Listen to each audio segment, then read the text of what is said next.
You're listening to the Murder Speaks podcast, the show that spills the tea about true crime. Here's your host, Wendy Hinbest.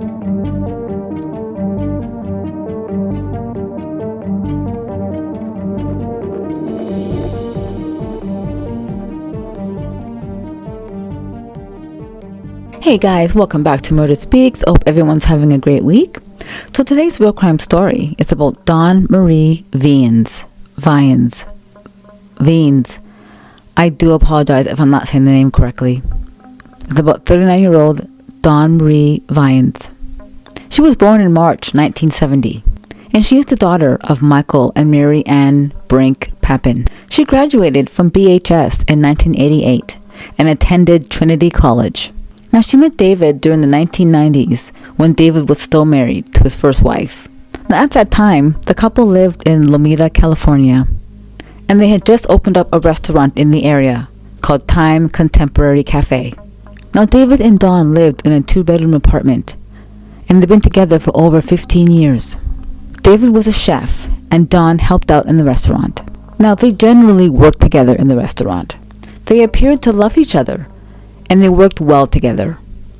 They argued sometimes, like other couples, but they always made up, and nobody ever saw David be physically violent towards Dawn.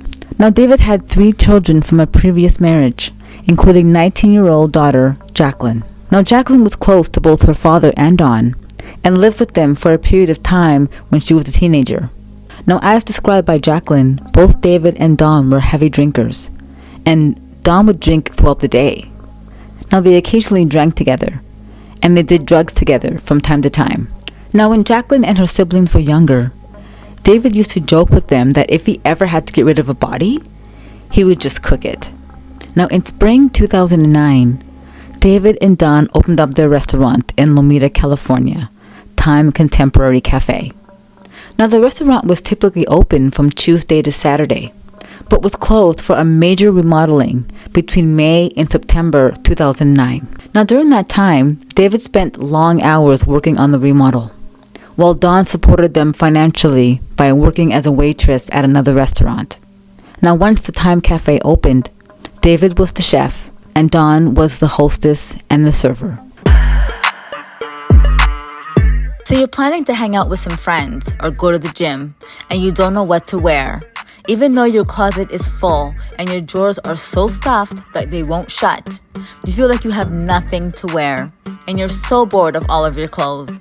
This is why Crystal Kiss offers a wicked selection of true crime merch to bring your wardrobe to life. From hoodies, leggings, and t-shirts to joggers, crop tops, and tank tops, Crystal Kiss has you covered. Offered in so many designs, Crystal Kiss can make you stand out and feel dazzled. Make a fashion statement with Crystal Kiss. Check out crystalkiss.com today. Joe Kikasi owned a motorcycle repair shop that was located in the same shopping center as the Time Cafe. Now, Joe had a friendly relationship with both Dawn and David, and he saw them at the restaurant on a daily basis. Now, during the summer of 2009, Dawn gave Joe an envelope with $640 cash inside and asked him to hold onto it for her. She told him that it was a nest egg that she wanted to put away for later. Karen Patterson was an interior designer for restaurants, and she was a close friend to David and Dawn for many years. In 2009, she worked with David on the remodel of the Time Cafe, and she saw David and Dawn at the restaurant several times a week. Now, during the summer, Karen and Dawn became very close after Dawn's mother passed away of cancer.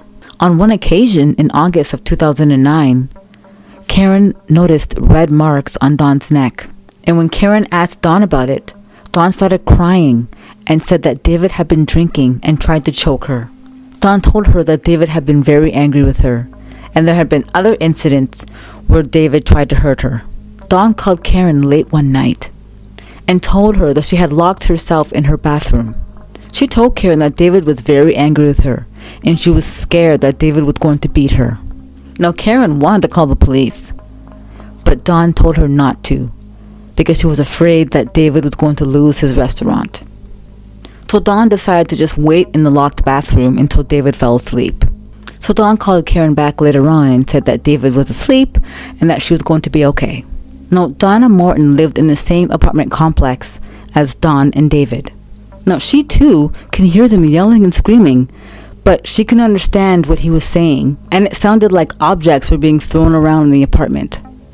After about 15 minutes, Donna Morton saw Dawn storm out of the apartment, and that was the last time she saw her.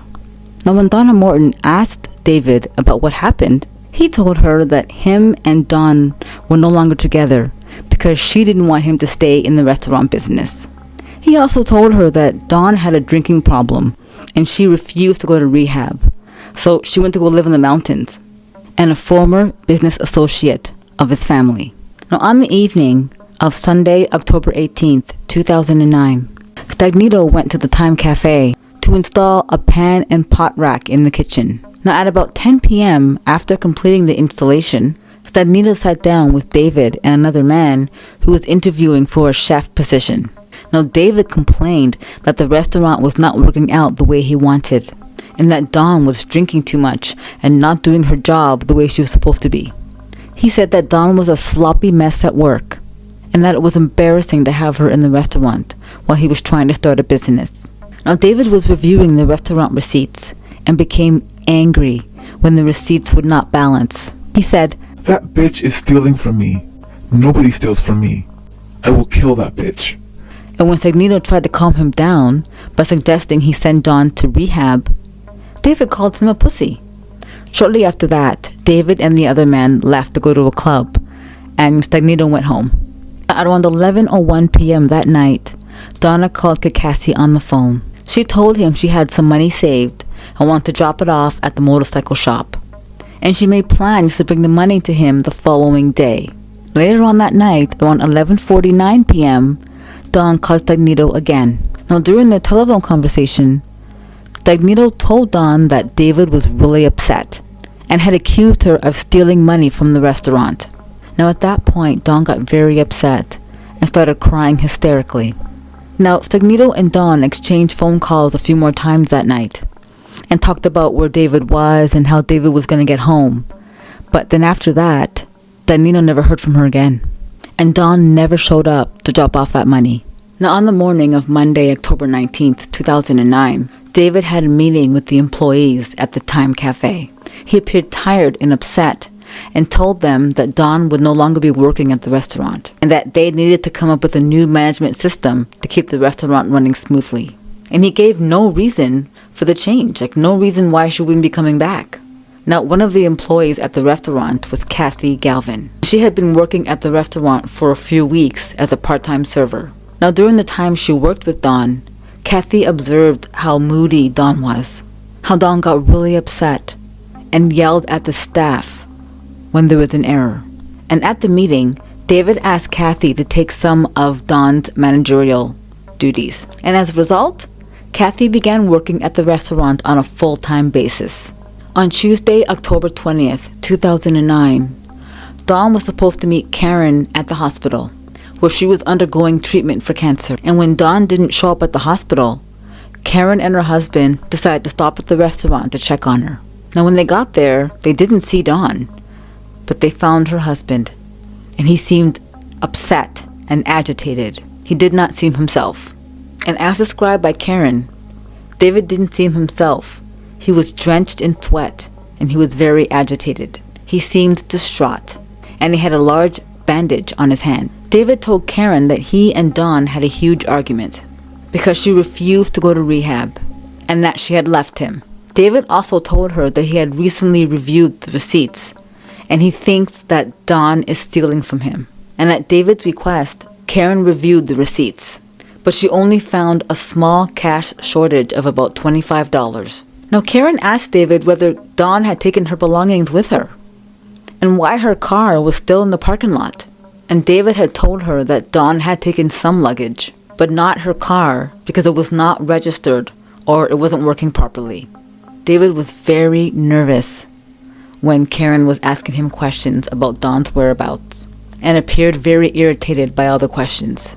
At one point, David said, "Good riddance," in reference to Dawn. 3 days later, on October 23rd, 2009, Karen asked David again about Dawn's whereabouts. And David told her that he had been communicating with Dawn via telephone and text messages, and that she told him that she just needed time away. So Karen asked David to have Dawn call her right away because she was very worried. That same afternoon, Karen received a text message from Dawn's cell phone stating that she just needed some time to herself. And the message contained a lot of spelling errors, which was unusual for Dawn. And one was signed Love Pixie, spelled Pixy, and it was spelled Pixie. Later on, Karen received another text message from Dawn's cell phone, which again contained several spelling errors. And again, Pixie was misspelled as Pixy, not Pixie. The message stated that Dawn was moving back east, and that she would get in touch with Karen once she was settled. Over the next several weeks, Karen tried to contact Dawn on her cell phone but could not reach her. And on multiple occasions, Karen asked David about Dawn's whereabouts. If you're looking for true crime merch with a great fit and feel, look no further. Crystal Kiss has a wide selection of clothes to brighten up your wardrobe. I like to wear clothes that make a fashion statement and says something about me. Like, our true crime and chocolate design describes me very well. I love chocolate and I love watching true crime, so they go hand in hand. Our hoodies are so soft and can be paired with one of our true crime joggers to make a super comfy outfit. Our true crime t-shirts fits true to size and last several washes. For a night out, throw on a pair of heels with one of our true crime leggings and a crop top. Whatever you're doing, Crystal Kiss has you covered. You people in the US get free shipping when you order 3 or more items. You can also use discount code MURDER15, that's MURDER15, and save 15% off your entire order. Check out our wicked selection of true crime merch today at crystalkiss.com. And he told her different stories about where she would be, who she's with. Kakasi even asked David about Dawn's whereabouts when he noticed that she was missing.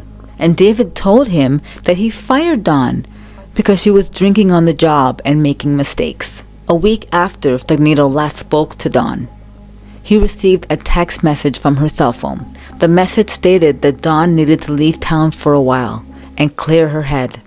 David later on told Dagnito that Dawn refused to go to rehab, and she had left him. And about 2 weeks after Dawn disappeared, Kathy Galvin moved in, and they began a romantic relationship. And when Kathy first visited their apartment, she noticed that all of Dawn's belongings were still there. But David assured Kathy that Dawn had left him and she is not coming back, and that their marriage was over. In late October 2009, David called his daughter Jacqueline, who was at that time living in South Carolina, and asked her to come to Lomita to help him with the restaurant. And he made no mention of Dawn at that time. But later on, he told her that Dawn had taken off because they had a big fight. Now, Jacqueline arrived in Lomita in early November of 2009, and she stayed for about 6 weeks. Now, a day or two after she arrived, David asked her to pick up Dawn's clothes and place them in storage because Dawn was not coming back. At David's request, Kathy came over and helped Jacqueline move Dawn's belongings in a storage unit. And by mid-November 2009, Kathy moved in with David. And then later on, David showed Kathy and Jacqueline text messages he received from Dawn. And the text messages said that Dawn still loved David, but she was leaving him. One night in late 2009, David and Jacqueline were driving home from the restaurant. They were both drunk, and Jacqueline was smoking marijuana. As he was driving, David began crying and confessed to Jacqueline that Dawn was not coming back. According to David, he and Dawn had a huge fight at their apartment one night. David had taken a sleeping pill and asked Dawn to leave the room so he can sleep. But she kept badgering him and trying to talk. David moved a dresser in front of the bedroom door to keep Dawn out, but somehow she got back in the bedroom. David then brought Dawn into the living room, tied her up, restrained her mouth, and went back to bed. When David woke up the next morning, Dawn had died in her own vomit. David repeatedly told Jacqueline that it was an accident, that he did not mean to kill her. He also said that Dawn's body would never be found. At David's request, Jacqueline sent a text message to one of Dawn's friends from Dawn's cell phone, and the text message said that Dawn was okay and she was starting over in Florida. Now, after sending that text message, Jacqueline threw away Dawn's cell phone to protect her dad. Now, Dawn was reported missing by her friends and family on November 18th, 2009, but she was last seen on October 18th. David stated that they had an argument over her issues with alcohol and drugs, and that she left him when he asked her to go to rehab. That's his story, and he's sticking to it.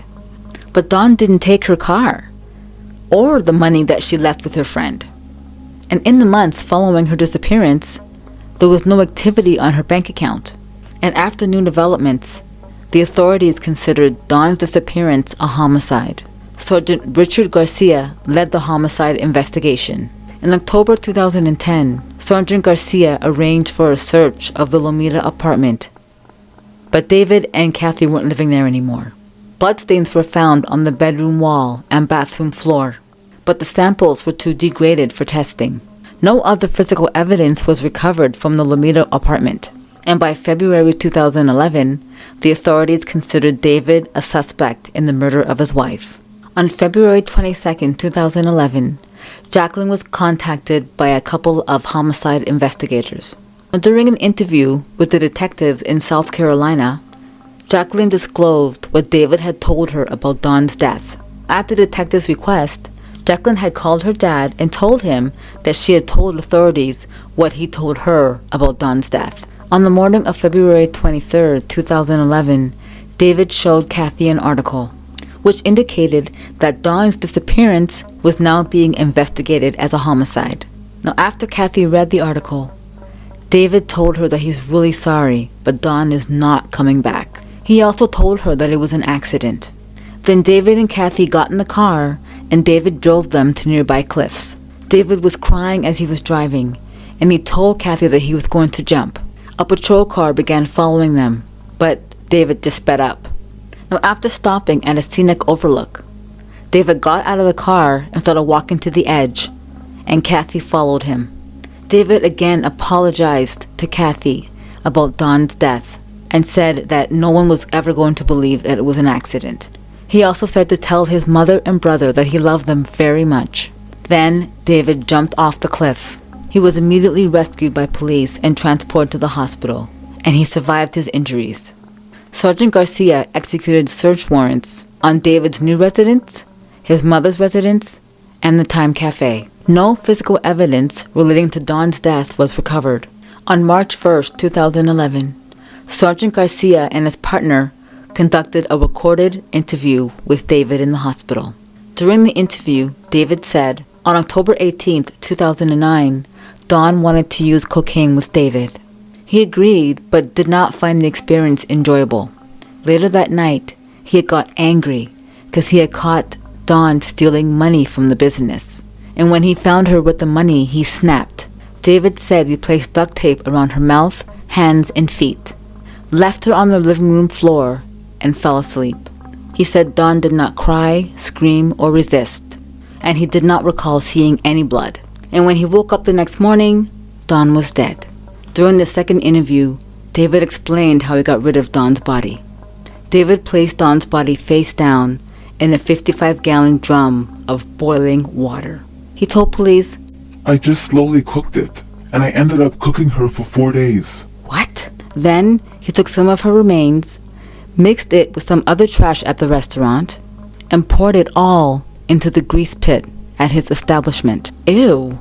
He discarded some of her other remains in the dumpster behind the restaurant. David said that he kept Dawn's skull and jawbone at his mother's house, but a search turned up nothing. Now, in an earlier confession, he said that he placed her body in a garbage bag, drove it to the dumpster at the restaurant, and disposed of the remains in it.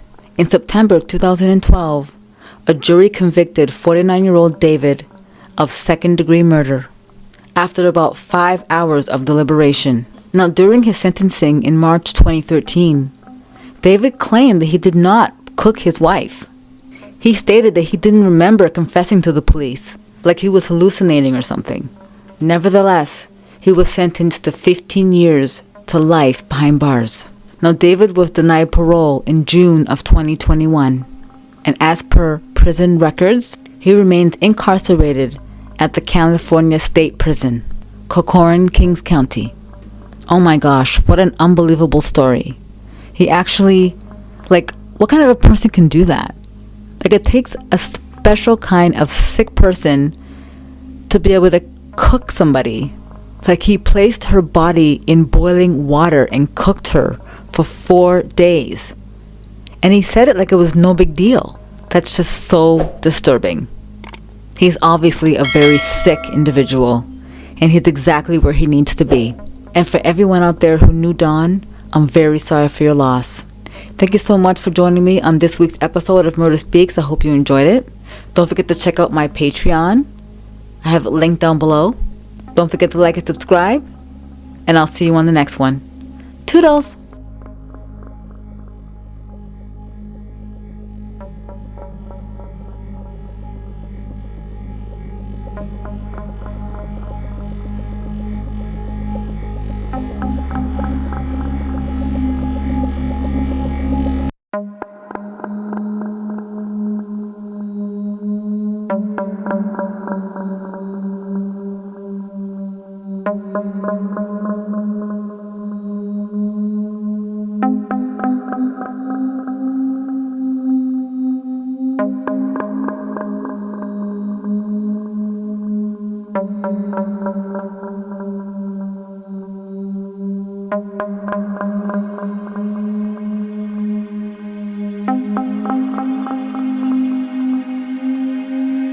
Thank you.